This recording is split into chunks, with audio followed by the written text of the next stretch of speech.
Olá, seja bem-vindo à Sala de Leitura Estrádico, dando sequência às nossas leituras online. O texto de hoje está no livro de Língua Portuguesa do 8º ano, na página 24. O texto chama-se A Máscara da Morte Rubra. É um conto de terror escrito por Edgar Allan Poe. O terror psicológico de Poe. Poeta e contista, Edgar Allan Poe é até hoje um dos mais renomados autores da literatura policial. Hábil construtor de suspense, Poe envolve o leitor do início ao desfecho da narrativa, em geral por meio de elementos macabros e misteriosos. Entre seus contos destaca-se O Gato Preto e O Poço e o Pêndulo.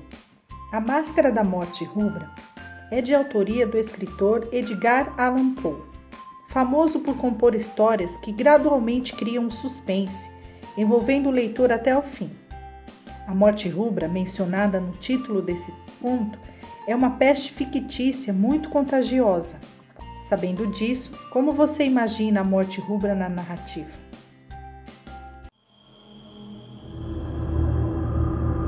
A Máscara da Morte Rubra.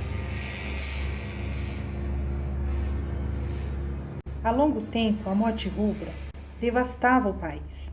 Jamais outra praga tinha sido tão fatal ou tão horrenda.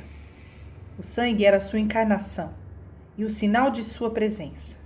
A vermelhidão e o horror do sangue.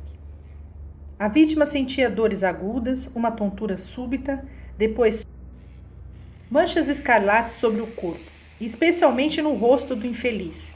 Confirmava o selo da peste sobre ele. E este carimbo de imediato o afastava de toda ajuda e até mesmo da simpatia de seus compatriotas. O aspecto mais terrível era que, desde o ataque inicial, o progresso e o término da enfermidade sobreviam em meia hora. Mas o príncipe Próspero era feliz, destemido e sagaz. Ao perceber que seus domínios já haviam perdido a metade da população, chamou à sua presença um milhar de seus amigos saudáveis e joviais, escolhidos entre os cavalheiros e as damas de sua corte, e com estes retirou-se para a segurança e reclusão total de uma de suas abadias fortificadas. Esta estrutura era extensa e magnífica, e sua arquitetura fora a criação do próprio príncipe, cujo gosto era extravagante, mas majestoso. Era cercada por uma muralha alta e forte. Os portões eram de ferro maciço. Os cortesãos, após terem se reunido no interior da vasta construção, trouxeram fornalhas portáteis e pesados malhos e soldaram as trancas e os rebites. Era sua resolução não permitir nenhuma forma de entrada ou de saída para aqueles que, em um impulso súbito de frenesi ou desespero, quisessem deixar o recinto. A abadia tinha sido aprovisionada com extrema abundância. Com todas essas preocupações, o príncipe e os cortesãos acreditavam ser possível desafiar o contágio, o mundo exterior que cuidasse de si mesmo. Já no final do 5º ou 6º mês de sua reclusão, quando a pestilência rugia mais furiosamente por todos os recantos do país, o príncipe Próspero decidiu entreter seus amigos em um baile de máscaras, de magnificência ainda maior que a usual. A mascarada foi um cenário de grande prazer e voluptuosidade, mas primeiro descreverei os salões em que foi realizada. No total, havia 7 salões de suntuosidade imperial.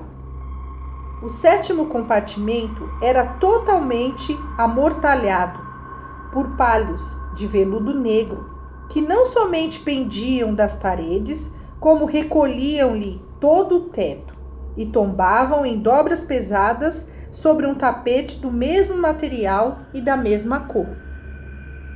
Nos vitrais desta sala, predominava o escarlate, ou antes um tom profundo de vermelho sangue.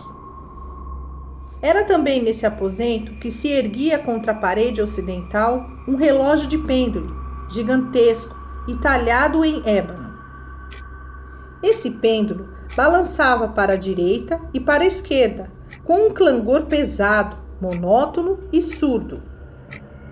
E todas as vezes em que o ponteiro dos minutos fazia o circuito do mostrador e a hora estava a ponto de soar, os pulmões de bronze do relógio produziam um som claro, alto e profundo, extremamente musical, porém com uma ênfase e timbre tão peculiares que cada vez que uma hora transcorria, os músicos da orquestra sentiam-se constrangidos a fazer uma pausa momentânea e escutar o ruído, e deste modo, aqueles que valsavam eram forçados a suspender temporariamente suas evoluções, e uma breve perturbação perpassava toda a assembleia e interrompia-lhes as manifestações de alegria. E enquanto o carrilhão do relógio prosseguia em seu toque, observava-se que até mesmo os mais exuberantes empalideciam, enquanto os mais velhos e mais contidos passavam as mãos pelas testas e cobriam os olhos, como se estivessem em um momento de meditação ou em um devaneio confuso. Mas no momento em que os ecos cessavam por completo, um riso leve novamente se difundia entre os dançarinos.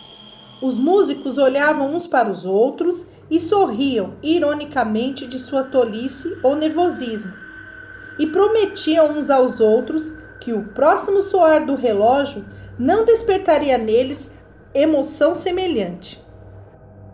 E a folia continuava em Torvelinho, até que finalmente começaram a soar as 12 badaladas da meia-noite no relógio de ébano. E então a música cessou como cessara das outras vezes, e as evoluções dos passistas se interromperam, e uma inquietude suspendeu todo o movimento, do mesmo modo que antes. Desta vez, entretanto, havia 12 pancadas a serem dadas pelos sinos do relógio.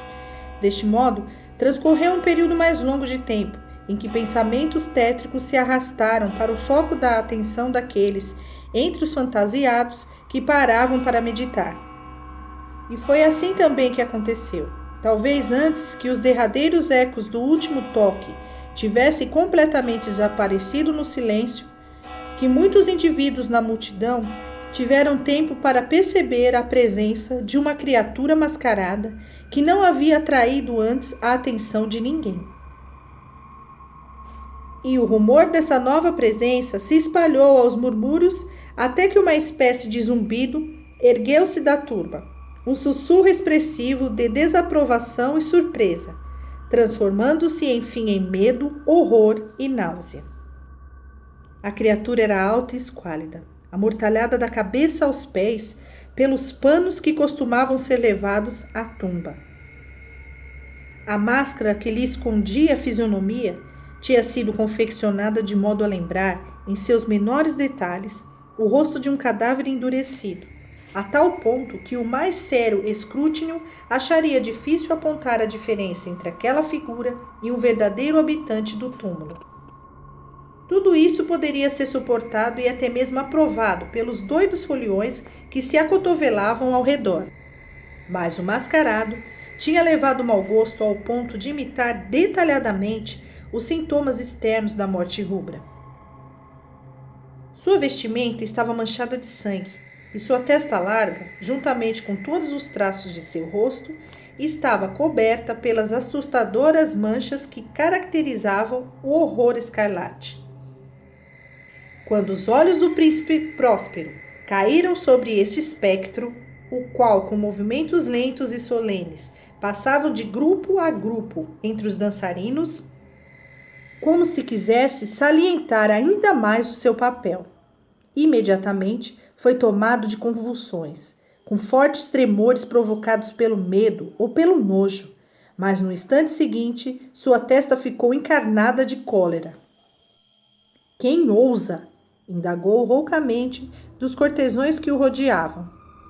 Quem ousa insultar-nos com essa farsa sacrílega? Agarre-no agora e tire-lhe a máscara, para que saibamos a quem vamos enforcar nas muralhas amanhã pela manhã.